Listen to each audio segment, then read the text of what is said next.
គេមានកន្សោម SN មួយដែល x ខុសពី0គេឲ្យយើងស្រាយតាមវិចារកំណើន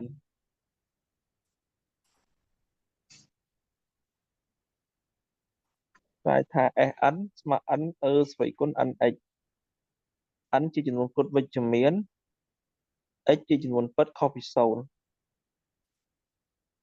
ជារបស់ r ផ្កាយណាអញ្ចឹង SN នេះយើងអាចសរសេរទៅជាទម្រង់នេះ r ស្មើ1វា ស្វ័យគុណ x 1ដក សេគុណដក x បូក សេគុណដក x អាហ្នឹងពេលដែល r ស្មើ1តពេលដែល r ស្មើ2 សេគុណ 2x 2ដក2សេគុណដក x បូកសេគុណដក x ចឹងទៅរហូតដល់ពេលដែល r ស្មើ n អញ្ចឹងគឺសេគុណ nx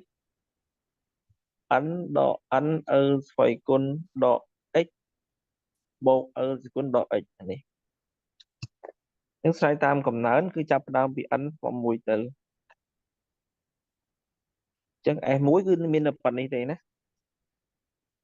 គឺសេគុណ x 1ដកសេគុណដក x បូកសេគុណដក x អញ្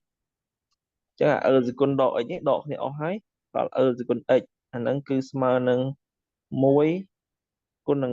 ស្វ័យគុណ1គុណនឹង x នេះ n សេគុណ nx ប៉ិតតោះមកយើងឧបមាថាវាប៉ិតដល់ n ស្មើការមានន័យថា sk ស្មើនឹងការគុណនឹងស្វ័យគុណការ x នោះពេលដែល n ស្មើការបូក1ចឹងនាំឲ្យយើងបាន sk បូក1យើងអាហ្នឹងវាស្មើនឹង sk បូកថែមមកតួចុងក្រោយគេនេះអាតួ n នេះប៉ុន្តែគ្រាន់ថាកន្លែងនេះយើងជំនួសវាដោយចំនួន n ដោយការបូក1បាទចំនួន n ហ្នឹងដោយការបូក1ទាំងអស់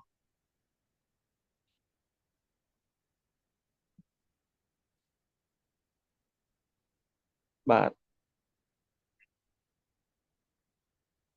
ចឹង sk មិញយើងដឹងហើយការសគុណការ x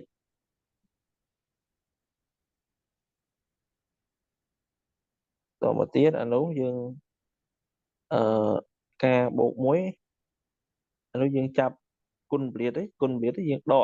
សគុណដក x នោះអស់យើងសល់ការសគុណដក x ទីអាចចាប់សគុណការ x ជាកតាមក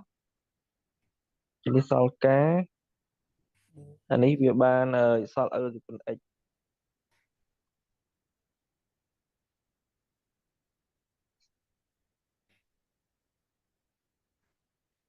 ជាងគុណពលាតនេះទៅបានការបូកនឹងការបូក1សគុណដក x អានោះដកការសគុណដក x គុណសគុណ x បាន1ចឹងអានេះការដកការអស់ហើយចឹងនៅសល់ការបូក1អានោះសគុណការ x អានេះសគុណ x ណា sorry គុណនឹងសគុណ x ចឹងយើងអាចចាប់x ជាកតាទៅប៉ិតនេះ